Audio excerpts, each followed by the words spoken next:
If you rewind the clock to the 2000s, the American telecom world was ruled by three absolute giants: AT&T, Verizon, and Sprint. Sprint was a household name, a massive company with a legacy brand. But if you look around today, it's just gone. Back then, the top of the industry felt like it was set in stone. It was always those three. But fast forward to today, and the picture looks very different. AT&T and Verizon are still there, but Sprint is gone. And in its place, T-Mobile.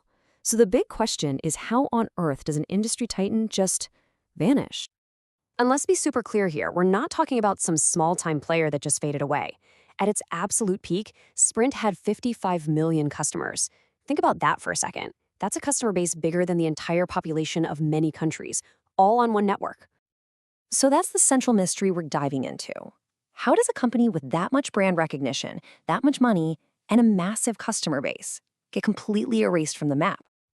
Well, the thing is, the answer isn't just one big catastrophic event. It's really a story about a long, slow decline. A story where one bad move just led to another, and then another. Probably the best way to picture this whole collapse is like a massive, intricate line of dominoes. The entire thing, all the chaos, the lost billions, a household name just disappearing, it was all set in motion by the fall of one single piece. And that first domino, well, it was a massive, and as it turns out, totally catastrophic decision to merge with another wireless company called Nextel. Now, on paper, it probably looked like a genius move.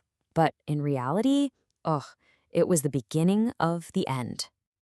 And look, don't just take my word for it. This comes straight from the horse's mouth. This is a direct quote from Dan Hesse, the guy who later became Sprint's CEO and basically had to clean up the whole mess. He flat out said it was a horrible idea, and he specifically called out this whole merger of equals concept as a disaster waiting to happen. What followed was, well, a complete and utter train wreck. Instead of one company smoothly integrating another, they tried to keep everything split 50-50. That meant two headquarters, two totally different company cultures that hated each other, and two management teams constantly fighting for control. They were so busy waging an internal civil war that they completely lost sight of their actual competitors. And this is the really critical part. While Sprint was completely distracted trying to figure out its own identity, what were AT&T and Verizon doing? They were out there eating Sprint's lunch, stealing customers, and building for the future. The merger didn't make Sprint stronger. It basically paralyzed them. So, as you can probably guess, all that chaos on the inside, it didn't stay on the inside for long. The company started bleeding customers. And even worse, it started missing the boat on the biggest technology shifts of the century. And the proof? Well, it's right here in the numbers. After that merger, Sprint's customer satisfaction score plummeted to just 61. Now, that wasn't just bad, that was rock bottom. The absolute worst in the entire industry. The service was awful, billing was a nightmare, and people were furious. And their solution to having angry customers was, honestly, you can't make this stuff up.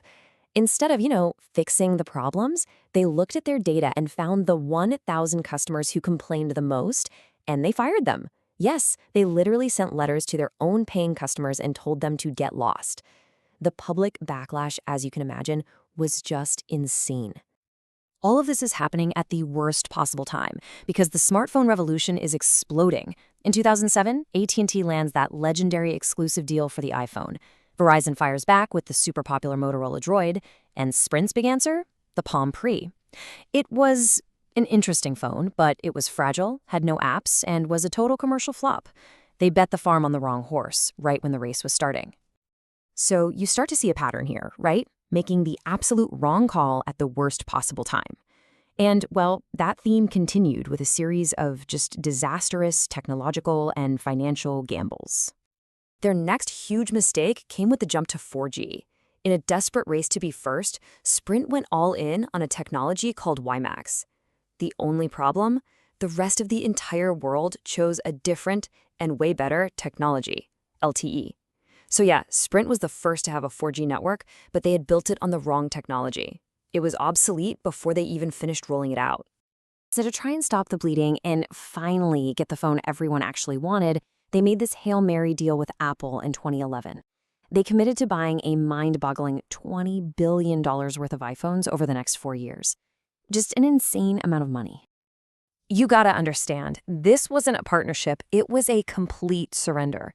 The deal was so financially crushing for them that it just destroyed their profit margins. Their shareholders were furious, and the situation got so bad that the CEO, Dan Hesse, had to publicly give back over $3 million of his own pay just to calm everyone down. It was pure desperation. Okay, so at this point, the dominoes are just tumbling down one after another. You've got a broken culture, an angry customer base, and a string of terrible, expensive bets. The end, well, it starts to feel pretty inevitable. Just look at these numbers from around 2017. They tell you everything you need to know about where Sprint was at. They were scraping together just over $1 billion to invest in their network. At the very same time, their competitors were dropping $6, $8, even $10 billion a year. It's not even a fair fight at that point. You can't compete like that. And you can really see the difference in thinking when you put Sprint side by side with T-Mobile. Sprint's whole game plan was just slash. Cut costs everywhere. They were literally cutting the budget for employee snacks, just so they could offer cheap prices. Meanwhile, T-Mobile launched its Un-carrier movement, focusing on what customers actually hated, like contracts and fees. And it totally worked. Now, they did get a potential lifeline in 2013 when SoftBank, the Japanese tech giant, bought them. But its famous leader, Masayoshi Son, got obsessed with this one single idea: buying T-Mobile. His own team told him regulators would never approve it, but he just wouldn't let it go, wasting years and years on a doomed mission while the company just kept crumbling. And the final official verdict on Sprint? It came from a U.S. district judge. When the T-Mobile merger was finally approved years later, the judge basically said, look, Sprint is a sinking ship. He allowed the deal because, in his own words, Sprint was no longer a viable competitor. And just like that, in 2020, the story was over. The Sprint brand and name that had been around for decades was officially retired, its network and customers completely swallowed up by T-Mobile, the very company it used to be so much bigger than. So when you look back at this whole incredible collapse, what's the big takeaway? Was Sprint's fate just sealed by a handful of really, really bad decisions like the Nextel merger or the WiMAX bet? Or was the problem actually something deeper, a fundamental failure of leadership to just look up and see which way the world was actually moving?